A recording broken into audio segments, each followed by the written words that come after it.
नमस्कार दोस्तों, मैं हूं आपका दोस्त अनिरुद्ध कुमार। इस समय आपके साथ फिर से एक नई कहानी के साथ उपस्थित हुआ हूं। दोस्तों, तमिलनाडु की रहने वाली एक महिला जो कि लगभग 60 वर्ष की हो चली थी, उसका एक लड़का था और उसकी एक बहू और उन दोनों का एक बेटा था। दोनों बड़ा हंसी खुशी बहुत प्रेम से रहते थे और अपना जीवन यूं ही बड़े आराम से आनंद पूर्वक काट रहे थे। तभी एक दिन क्या होता है कि उनका लड़का कहता है कि माताजी चलो मैं आपको उज्जैन घुमा करके ले आता हूँ। उनकी शादी के लगभग 6 से 8 वर्ष हो चुके थे। तो उनका लड़का जो था, उन्होंने अपनी माँ को याद दिलाया कि माँ ज़रा तुम याद करो कि जब हम लोगों की शादी नहीं हुई थी मेरी, तो उस समय आपने एक मन्नत मांगी थी कि अगर मेरे बेटे की अच्छी शादी हो जाएगी तो फिर मैं उज्जैन जाऊंगी और महाकाल में जल चढ़ाऊंगी।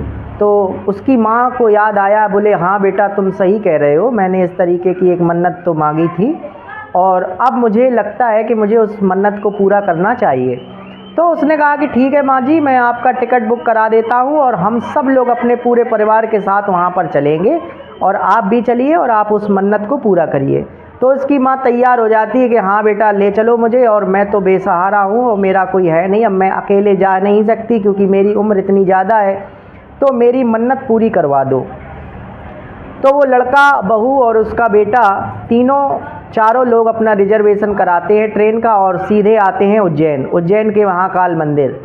और वहाँ पर महाकाल मंदिर के दर्शन करने के बाद उसका जो बेटा था वो किराए पर एक कमरा लेता है और जिस होटल में वो कमरा लेता है वहाँ पर 2 कमरे लेता है। एक कमरे में अपनी माँ को रखता है और एक कमरे में खुद, अपनी पत्नी और उसका बेटा खुद रुकता है।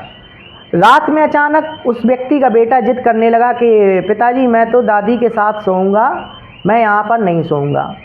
तो उसका पिता उसे समझाता है कि नहीं बेटा, दादी थकी हैं, तुम दादी के कमरे में नहीं सोओगे, तुम यहीं पर सो जाओ, यहीं पर सुबह जल्दी जगना और भी तुम्हें जगह घुमाना है। तो उसकी दादी कहती हैं कि जब बेटा इतनी जिद कर रहा है तो तुम उसे क्यों नहीं आने दे रहे हो। तो उसने अपनी माँ को ये हवाला दिया कि माँ आप थकी हो और ये तुमको परेशान करेगा, इसलिए तुम्हारा स्वास्थ्य गड़बड़ हो सकता है।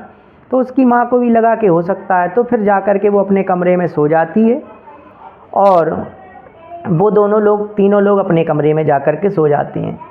सुबह जब माँ उठी 9 बजे के आसपास, तो उसने देखा कि अभी तक तो हमारे पास कोई आया नहीं, ना मेरी बहू आई, ना मेरा लड़का आया, ना मेरा पोता आया।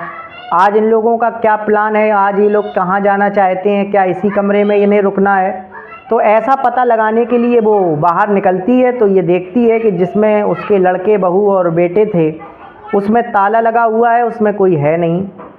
तो वो सोचती है कि हो सकता है कि मैं थकी हुई थी तो इस वजह से इन लोगों ने मुझे ना जगाया हो और ये लोग कहीं और चले गए हों और अभी थोड़ी देर में घूम घाम के आ रहे होंगे। ऐसा करते करते वो इंतज़ार करती रही। दोपहर के 12 बज गए और 12 बजे तक भी जब कोई नहीं आया तो वो जाकर के स्टाफ रूम से बात करती है। मैनेजर जो वहाँ के स्टाफ था उससे पूछती है जाकर के कि भाई ज़रा एक बात बताइए कि मेरे जो बेटे और बहू और मेरा जो पोता था वो कहाँ चला गया है, दिखाई नहीं दे रहा, मैं सुबह से इंतज़ार कर रही हूँ। तो वो चेक करती है रजिस्टर में और ये देखती है कि माँ जी आपके बेटे तो रूम खाली करके चले गए हैं और उन्होंने जो 2 कमरे लिए थे उसमें से एक कमरा आपका 3 दिन के लिए बुक है और ये वाला जो कमरा था वो आज के लिए बुक था, वो यहाँ से जा चुके हैं। तो उसकी माँ कहती कि नहीं नहीं ऐसा नहीं होगा, ऐसा कैसे हो सकता है, मेरे बेटे मुझे छोड़ करके कहाँ जा सकते हैं। तो उस स्टाफ की एक लड़की थी जिसका नाम प्रिया था, उसने बताया कि नहीं माँ जी, मैं जो कह रही हूँ बिल्कुल सत्य है और आप इस होटल में 2 दिन और रुक सकती हैं, आपसे 2 दिन कोई कुछ नहीं कहेगा और 2 दिन के बाद आपको ये होटल खाली करना पड़ेगा। तो वो माँ सोचती है कि शायद ऐसा हो सकता है कि बेटे बहू को कहीं जाना होगा तो वो हम लोगों को नहीं ले जाना चाहते होंगे, इस वजह से गए होंगे, 2 दिन बाद आएंगे, मुझे ले लेंगे और मैं यहाँ से चली जाऊँगी। लेकिन उसकी प्रिया उसको समझाती है कि नहीं दादी, हमको लगता है कि आपके लड़के बहू आपको यहाँ पर छोड़ करके चले गए हैं, क्योंकि मैं इस होटल में बहुत सालों से काम कर रही हूँ और मेरे सामने इस तरीके के बहुत सारे वाक़या आए हैं। तो मैं अपने अनुभव के आधार पर ये कह सकती हूँ कि आपके बच्चे और आपकी बहू आपको इस अवस्था में छोड़ करके चले गए हैं। अब आपको अपना कोई ठिकाना या कोई कुछ ढूंढना पड़ेगा। उसकी माँ को विश्वास नहीं होता है, वो इंतज़ार करती है लेकिन 2 दिन बाद भी कोई नहीं आता है। और जब 2 दिन बाद भी कोई नहीं आता तो होटल का जो मैनेजर है वो आता है और उस बुढ़िया से कहता है कि माँ जी आप जाइए, होटल खाली करिए, आपका टाइम अप हो गया है। तो बुढ़िया उससे मिन्नतें करती कि बेटा मैं कहाँ जाऊँ, मेरे पास तो पैसे भी नहीं है, मेरा कोई सहारा भी नहीं है, मैं यहाँ से आखिर कहाँ जाऊँ। तो वो मालिक कहता है कि माँ जी ये मेरी समस्या नहीं है, आपको यहाँ से जाना पड़ेगा, आपको कहीं और शरण लेनी पड़ेगी। मैं अपनी ड्यूटी कर रहा हूँ और मेरा ये काम है कि जिसका चेक आउट हो जाए मैं उसको खाली करवाऊँ और दूसरे लोगों को कमरा दूँ। तो दोस्तों तभी वहाँ की जो स्टाफ थी जिसका नाम प्रिया था, मैंने आपको अभी पहले बताया था, उसकी मैनेजर से बहस हो जाती है। वो मैनेजर से कहती है कि तुम इस माँ जी को बना रहने दो, इनके लड़के और बहू इनको छोड़ करके चले गए हैं और तुम्हारे होटल में इतने सारे कमरे हैं, कोई भी कमरा इनको दे दो जिसमें ये बनी रहेंगी। तो होटल मालिक जो होटल का मैनेजर था वो उस प्रिया को जो है हड़काता है कि तुम इसकी पैरवी कर रही हो, अगर तुम्हें इतना ही इससे स्नेह है तो तुम इसको अपने साथ क्यों नहीं रख लेती हो, और अगर ज़्यादा तुम मुझसे करोगी तो मैं तुम्हें इस होटल से निकाल दूँगा। तो प्रिया भी मैनेजर से वाद विवाद करती है कि मैं इस होटल में नौकरी करती हूँ तो इसका मतलब ये नहीं है कि आप मुझसे जो भी चाहें कहेंगे। मैं आपके यहाँ काम करती हूँ, इसके बदले में आप मुझे पेमेंट करते हैं, मैं कोई आपसे फ्री का पैसा नहीं लेती हूँ। दोस्तों मैनेजर प्रिया में आपस में विवाद हो जाता है, उसकी माँ खड़ी खड़ी रो रही है। तो मैनेजर उस बुढ़िया को होटल से निकलने के लिए कहता है और मैनेजर उस प्रिया से भी कहता है कि आज से मैं भी तुम्हें इस नौकरी से निकालता हूँ। दोस्तों प्रिया और बूढ़ी जो माता जी थी वो होटल से निकल करके बाहर सड़क पर आती हैं। बुढ़िया के पास केवल और केवल एक थैला था। उसने कहा कि माता जी आप ज़रा एक बात बताइए कि आपका पता ठिकाना कहाँ है, कुछ बताइए तो मैं आपको आपके घर पर भिजवा सकती हूँ। आपके साथ क्या परिस्थितियाँ हुई हैं, किन परिस्थितियों में आपके लड़के बहू आपको छोड़ करके गए हैं, उसका पता लगाया जा सकता है। तो वो बुढ़िया कहती है कि बेटा मैं नहीं बता सकती कि मैं कहाँ की रहने वाली हूँ और मैं पढ़ी लिखी नहीं हूँ, ये तो मेरे लड़के और बहू ही बता सकते हैं। तो दोस्तों तभी वो कहती है कि माता जी आपका कोई एड्रेस प्रूफ, आधार कार्ड इस तरीके का कोई हो तो आप मुझे दीजिए, मैं आपको पहुँचा देती हूँ। तो बुढ़िया वो झोला खाली करती है तो ऐसा उसमें कोई प्रूफ नहीं मिलता है, लेकिन एक शादी का कार्ड ज़रूर मिलता है। तो वो पूछती है माता जी ये शादी का कार्ड किसका है। तो वो कहती है कि बेटा ये शादी का कार्ड तो मेरे बगल में एक जगह शादी थी उससे आया था और इसी कलर का था, और ये मेरे बैग में कैसे आया मैं नहीं बता सकती। दोस्तों असल में था क्या कि जब वो लोग अपना झोला पैक कर रही थी, वो बूढ़ी महिला जब अपना झोला पैक कर रही थी तो जल्दी जल्दी में उसने वो शादी का कार्ड भी रख लिया जो कि वो अनजान में रख गई। अच्छा जब उस प्रिया ने देखा कि उसमें शादी का कार्ड है, उस शादी के कार्ड में जो एड्रेस पड़ा हुआ है, तो वो समझ गई कि ये माता जी तमिलनाडु की रहने वाली हैं और इनके लड़के बहू इनको इतनी दूर छोड़ गए ताकि ये वापस ना आ पाएँ और यहाँ पर भीख मांग मांग करके अपना जीवन यापन करें। दोस्तों प्रिया अपने घर में फ़ोन करके कहती है, दोस्तों जो प्रिया थी उसके भी माता पिता नहीं थे, वो अपने मामा मामी के साथ में रहती थी। वो अपने मामा से फ़ोन करके पूछती है कि मामा ऐसी ऐसी बात है और बताइए तो मैं इस माता जी को अपने घर में ले आऊँ। तो मामा जी कहते हैं कि ठीक है ले आओ, लेकिन मामा जी का कहना ही था, माई उसकी जो मामी थी वो इस बात को सुन रही थी और उन्होंने हाथ में फ़ोन लेकर के प्रिया को ऐसा करने के लिए बिल्कुल मना किया कि नहीं नहीं, एक तो तुम ही रह रही हो हमारे घर में और तुम ही से हम परेशान हैं, तुम एक को और ला करके रख दोगी, मुझे मेरी शांति भंग मत करो, तुम्हें समाज कल्याण करना है तो बाहर ही करो, इस घर में लाने की ज़रूरत नहीं है। जब दोस्तों ऐसा होता है तो प्रिया भी बहुत दुखी हो जाती है, उसके साथ में जो माता जी हैं वो भी बहुत दुखी हो जाती हैं। अंत में प्रिया थक हार कर कहती है कि माता जी मैं एक काम कर सकती हूँ कि मैं आपको इस पते पर भेज सकती हूँ। दोस्तों प्रिया के पास पैसे भी नहीं थे, अब वो जाए तो तमिलनाडु तक जाने में उसको बहुत सारे पैसों का इंतज़ाम, उसकी नौकरी भी छूट गई थी। तभी वो अपने एक मित्र को फ़ोन करती है कि भाई ऐसा करिए कि मुझे कुछ पैसों की ज़रूरत है और मेरे साथ ये समस्या है, तो आप मुझे पैसे दे दीजिए, मैं इन माता जी को इनके एड्रेस पर छोड़ दूँ, इसके बाद मैं तुम्हारे पैसों का इंतज़ाम करके तुम्हें वापस कर दूँगी। उसका मित्र उसकी परेशानी को समझता है और उसको जो है पैसे दे देता है। इसके बाद वो दोनों लोग ट्रेन में रिजर्वेशन कराते हैं और उस माता जी के एड्रेस पर उसे ले जा कर के प्रिया पहुंचती है। रात का समय हो गया था।